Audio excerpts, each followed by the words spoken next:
बरसों से बंद पड़े उस पुराने हवेली के फाटक पर जमी जंग आज कुछ ज्यादा ही खुरदुरी लग रही थी। जैसे समय ने जानबूझकर उसे कुरूप बना दिया हो ताकि कोई भीतर झांकने की हिम्मत न करे। लेकिन आज वो दिन था जब शर्मा खानदान की सबसे छोटी पीढ़ी आरव शर्मा उस फाटक को खोलने जा रहा था। आरव शहर में पला बढ़ा था, आधुनिक सोच, तेज जुबान और विज्ञान में आस्था रखने वाला। दकियानूसी बातों, भूत प्रेत, शाप, इन सब पर वो हंस देता था। लेकिन दादी श्यामा देवी की मौत के बाद आया उनका आखिरी पत्र उसे यहाँ खींच लाया था। पत्र में बस एक पंक्ति थी, अगर सच जानना है तो हवेली के तहखाने में जाना, पर याद रखना सच हमेशा मुक्ति नहीं देता। शर्मा हवेली गांव के बाहरी छोर पर थी। कभी रौनक से भरी रहने वाली ये जगह अब भूतिया लगती थी। टूटे झरोखे, दीवारों पर पपड़ी उतरा प्लास्टर और हर कोने में पसरा सन्नाटा। आरव जैसे ही अंदर घुसा, दरवाजा अपने आप चरमराकर बंद हो गया। हवा होगी, उसने खुद को समझाया। अंदर की हवा भारी थी, नमी, पुराने कागजों और किसी अजीब सी गंध से भरी हुई। दीवारों पर टंगे पुराने फोटो, दादा परदादा, उनके पीछे खड़ी औरतें जिनकी आंखों में मुस्कान नहीं बल्कि डर कैद था। एक तस्वीर पर आरव की नजर ठहर गई। एक औरत बहुत सुंदर, लेकिन उसकी आंखें जैसे कुछ कहना चाहती हों। नीचे नाम लिखा था, कमला शर्मा, 1919-1947। आरव को याद नहीं था कि उसने कभी इस नाम का जिक्र सुना हो। ऊपर के कमरों में धूल के सिवा कुछ नहीं था। अलमारियां खाली थीं, जैसे किसी ने सब कुछ हटा दिया हो। लेकिन एक कमरे में उसे पुरानी लकड़ी की संदूक मिली जिस पर ताला टूटा हुआ था। अंदर मिले कुछ पीले पड़ चुके कागज, एक डायरी और एक चाबी। डायरी के पहले पन्ने पर लिखा था, अगर ये डायरी कोई पढ़ रहा है तो समझ लेना, सच अब छुप नहीं पाया। हस्ताक्षर थे। कमला। आरव की धड़कन तेज हो गई। मैं इस घर में बहू बनकर आई थी। बाहर से ये खानदान इज्जतदार लगता है, लेकिन अंदर ये घर एक कब्रिस्तान है। यहाँ औरतें सांस तो लेती हैं, पर जिंदा नहीं होती। डायरी के शब्द कांपते हुए लग रहे थे। कमला ने लिखा था कि शर्मा खानदान में पीढ़ियों से एक नियम चला आ रहा था, घर की इज्जत के नाम पर हर सच को दबा दिया जाता है। औरतों को पढ़ने लिखने की मनाही, सवाल पूछने पर मार, और अगर किसी ने विद्रोह किया तो उसका नाम ही मिटा दिया जाता। कमला ने एक और राज खोला, इस घर में हर तीसरी पीढ़ी में एक मौत होती है जिसे हादसा बताया जाता है। 1947 में उसकी मौत भी सीढ़ियों से गिरने की वजह से बताई गई थी। आरव का माथा ठंडा पड़ गया। डायरी के आखिरी पन्ने पर कमला ने लिखा था, तहखाने में वो सच बंद है जिसे जानने के बाद शायद कोई भी शर्मा इस नाम पर गर्व न करे। और नीचे बनी थी एक अजीब सी आकृति, जैसे किसी कमरे का नक्शा। आरव के हाथ में वही चाबी थी। वो सीढ़ियों की ओर बढ़ा जो नीचे अंधेरे में जाती थीं। हर कदम के साथ सीढ़ियां कराह रही थीं। नीचे पहुंचते ही ठंडक ने उसे जकड़ लिया। तहखाना उम्मीद से बड़ा था। दीवारों पर लोहे की जंजीरें, जमीन पर सूखे खून जैसे दाग और कोने में लकड़ी की पेटियां। एक पेटी पर लिखा था, परिवार के दस्तावेज अंदर थे, पुराने अखबार, कोर्ट के कागज और कुछ पोस्टमार्टम रिपोर्ट्स। आरव की आंखें फटी रह गईं।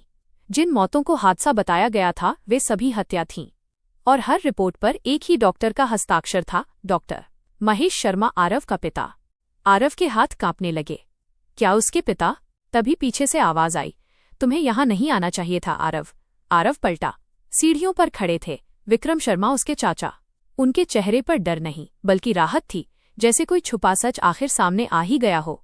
अब तुम भी जान चुके हो, विक्रम बोले, और जानने वाले इस खानदान में ज्यादा दिन नहीं जीते।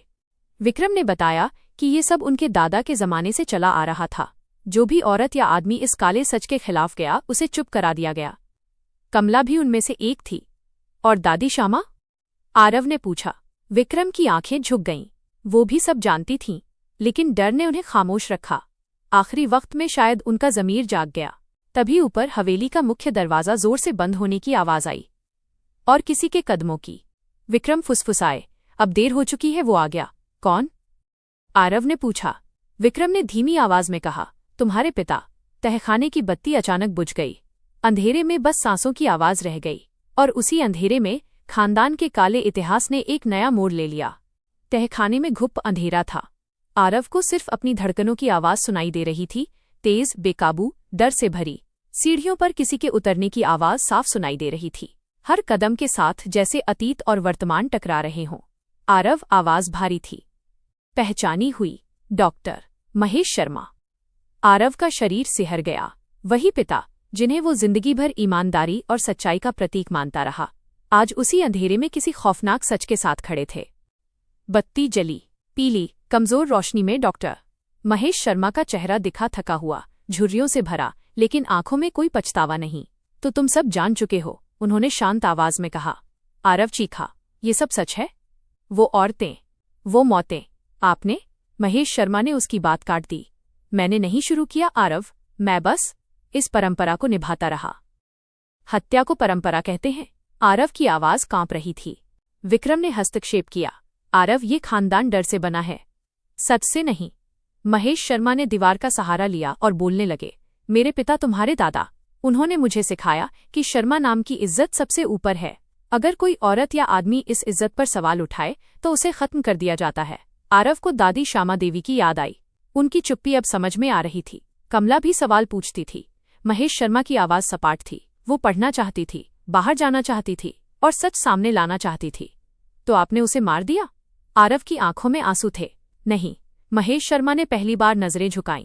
वो मेरे पिता ने किया, मैंने बस रिपोर्ट बदली। आरव हंस पड़ा, कड़वी टूटी हुई हंसी। आप डॉक्टर हैं, लोगों की जान बचाने वाले, और यहाँ यही सजा है मेरी। महेश शर्मा बोले, जिंदा रहकर इस बोझ को ढोना। विक्रम ने धीमी आवाज में कहा। आरव, अब तुम जान चुके हो, सवाल ये है, अब क्या करोगे? आरव की आंखों में डर की जगह अब आग थी। मैं ये सब उजागर करूंगा, उसने साफ कहा।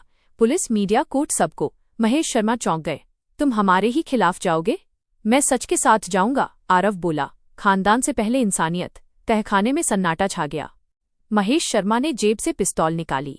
विक्रम चीख पड़ा, महेश, मत करो। अगर सच बाहर गया, महेश शर्मा बोले, तो ये खानदान मिट जाएगा। तो मिट जाने दीजिए। आरव शांत था। कम से कम आगे कोई कमला नहीं मरेगी। महेश शर्मा के हाथ कांपने लगे। पिस्तौल नीचे गिर गई। वो जमीन पर बैठ गए, एक टूटे हुए इंसान की तरह। ऊपर से सायरन की आवाज आई। आरव ने कबूल किया, मैं पहले ही पुलिस को सबूत भेज चुका हूं। विक्रम ने गहरी सांस ली। शायद यही सही है। कुछ ही मिनटों में पुलिस तहखाने में थी। दस्तावेज, रिपोर्ट्स, डायरी सब जब्त। महेश शर्मा को हथकड़ी लगाई गई। वो आरव की तरफ देख रहे थे। माफ कर देना, उन्होंने कहा। आरव ने सिर हिलाया। माफी सच से मिलती है, चुप्पी से नहीं। महीनों बाद शर्मा हवेली सील कर दी गई। अखबारों में सुर्खियां थीं, इज्जत के नाम पर हत्या, शर्मा खानदान का काला इतिहास उजागर। विक्रम गवाह बने। कई नाम सामने आए, कई कब्रों से सच निकला। कुछ दोषी सजा पाए, कुछ पहले ही मर चुके थे। आरव ने शहर लौटकर एक एनजीओ शुरू किया, कमला, जो घरेलू हिंसा और परिवार के भीतर हो रहे अपराधों के खिलाफ काम करता था। हवेली के खंडहर अब भी खड़े थे, लेकिन अब डर की नहीं, चेतावनी की तरह। एक शाम आरव गांव आया। हवेली के सामने खड़ा होकर उसने फाटक छुआ। हवा में जैसे किसी औरत की आवाज गूंजी, अब मैं आजाद हूं। आरव की आंखें नम हो गईं। उसने फाटक बंद किया, हमेशा के लिए। खानदान का काला इतिहास सिर्फ एक परिवार की कहानी नहीं थी, ये उन तमाम घरों की दास्तान थी जहां सच को इज्जत के नाम पर दफन कर दिया जाता है। लेकिन हर अंधेरे के बाद एक दिन कोई न कोई आरव जरूर खड़ा होता है। कहानी अच्छा लगा हो तो वीडियो को लाइक और चैनल को सब्सक्राइब करें। धन्यवाद।